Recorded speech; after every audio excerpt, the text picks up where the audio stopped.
프랑스에는 바칼로레아라는 시험이 있다.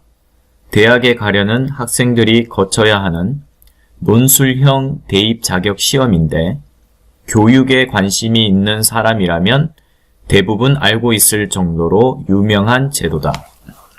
다수의 사람들이 바칼로레아 문제를 보며 어른도 풀기 힘든 수준이다 라고 말할 정도로 만만한 수준은 아니다. 나는 이 말에 대해 조금 다르게 생각한다. 어른, 즉 나이가 문제를 해결할 가능성을 높이는 기준이 될 수 없다고 생각하기 때문이다. 이름만 대면 아는 저명한 대학 교수나 주변에서 지적인 사람이라고 인정받는 사람에게도 바칼로레아는 풀기 어려운 문제일 수 있다. 반면에 이제 막 고등학생이 된 청소년이 그들보다 멋진 답을 낼 가능성도 분명히 있다. 바칼로레아의 핵심은 나이와 지적 수준이 아니라 사랑과 행복, 그리고 인생의 목적을 제대로 알고 있느냐에 달려있기 때문이다. 바칼로레아에 출제된 문제를 살펴보면 그 이유를 더욱 잘 알 수 있다.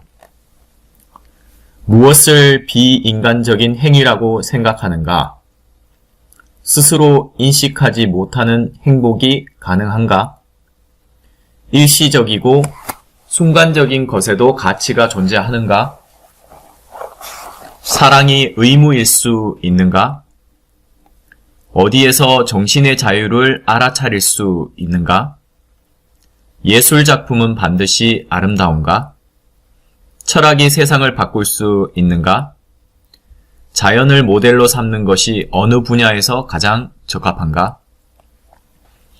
인문, 과학, 예술, 정치 등 다양한 분야에 대한 질문이지만 이 중심에는 공통적으로 겹치는 키워드가 있다.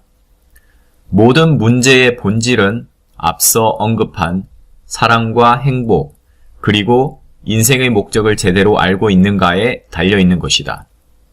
이 세 가지에 대해 제대로 알고 있는 사람은 어떤 문제 앞에서도 자기 생각을 제대로 표현할 수 있다. 하지만 그것에 대한 확고한 자기 생각이 없는 사람은 아무리 많은 것을 배워도 문제 앞에서 작아질 수밖에 없다.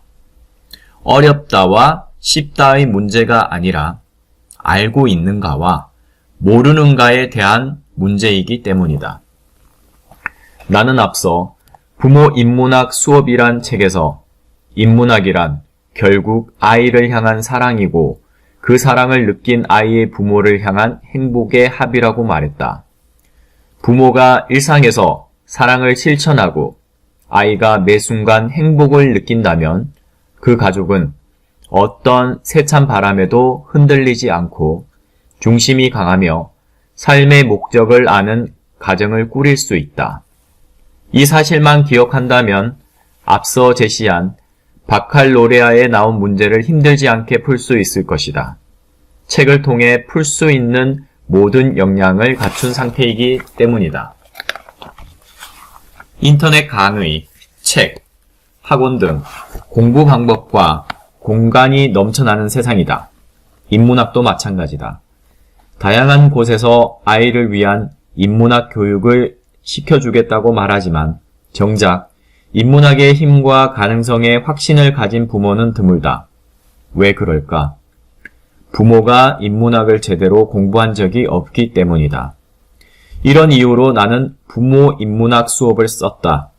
이 책을 통해 부모가 인문학 교육의 힘과 필요성을 알게 되었다면 이제는 아이와 함께 인문학을 나누기를 바라는 마음으로 아이를 위한 하루 한 줄 인문학을 썼다. 하루 한 줄 인문학은 아이에게 도움이 되는 인생 문장을 부모와 아이가 함께 읽고 쓰고 쓰면서 떠오른 느낌을 말하는 교육이다. 여기에서 말하는 쓰기란 문장 필사를 의미한다. 내가 인문학을 배우는 과정의 주제로 필사를 선택한 이유는 인문학은 원래 혼자 하는 것이기 때문이다. 혼자 인문학을 배우고 그것을 실천하려 할 때 비로소 나의 것이 된다. 부모들은 아이가 혼자 인문학을 배우지 못할까 두려워 인문학 여행도 보내고 교육 전문가들에게 각종 조언도 구하러 다닌다. 하지만 인문학 교육에 있어 가장 중요한 것은 부모가 아닌 아이가 주체가 되어야 한다는 것이다. 아이 혼자 시작하고 혼자 끝내야 한다. 그러므로 인문학을 배울 가장 좋은 방법은 바로 필사다. 아이들은 인생 문장을 읽고 쓰고 말하는 활동을 통해 인문학에서 배울 수 있는 가르침을 가장 쉽고 간단하게 배울 수 있다. 이 책 한 권이면 세상을 느낄 수 있는 모든 감각을 단련할 수 있을 것이며 말하기와 쓰기, 그리고 듣기 등 인간에게 주어진 모든 경쟁력을 최고 수준으로 끌어올릴 수 있다. 어떤 공부와 시련이 와도 두렵지 않은 아이로 성장하게 될 것이다. 아이를 위한 하루 한 줄 인문학은 총 5장으로 나뉘어져 있다. 각각의 모든 챕터들 속에는 아이를 위한 인문학 교육 지식과 태도를 담은 도입글, 부모와 아이가 함께 읽고 쓰는 하루 한 줄 인생 문장 필사, 인생 문장이 주는 가르침을 아이와 나누는 부모의 교육 포인트로 코너가 구성되어 있다. 1부 도약 준비, 다지고 세운다 에서는 하루 한 줄 인문학을 위한 기초 체력을 기르는 시간이 될 것이다.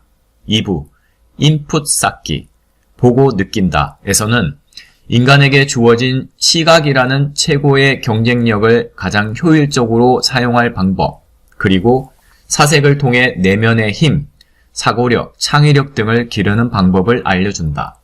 3부 아웃풋 끌어올리기, 제대로 말하고 쓰고 듣는다에서는 앞으로 4차 산업혁명 시대를 제대로 사는 데 필요한 말하기와 글쓰기에 대한 내용, 표현력을 기르는 방법이 담겨 있다.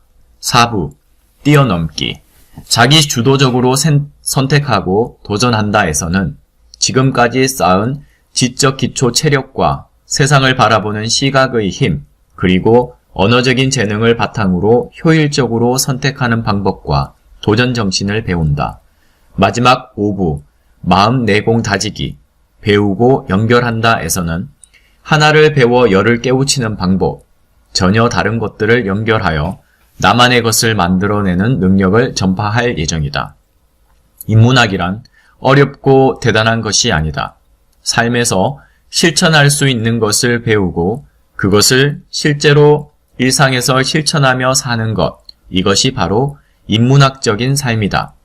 하루 한 줄 인문학 문장을 읽고 쓰고 말하는 것만으로도 충분하다. 내 아이를 위해 10분만 투자하면 모든 상황이 긍정적으로 바뀔 것이다. 인문학의 꽃은 멈추지 않는 지적인 도전이다.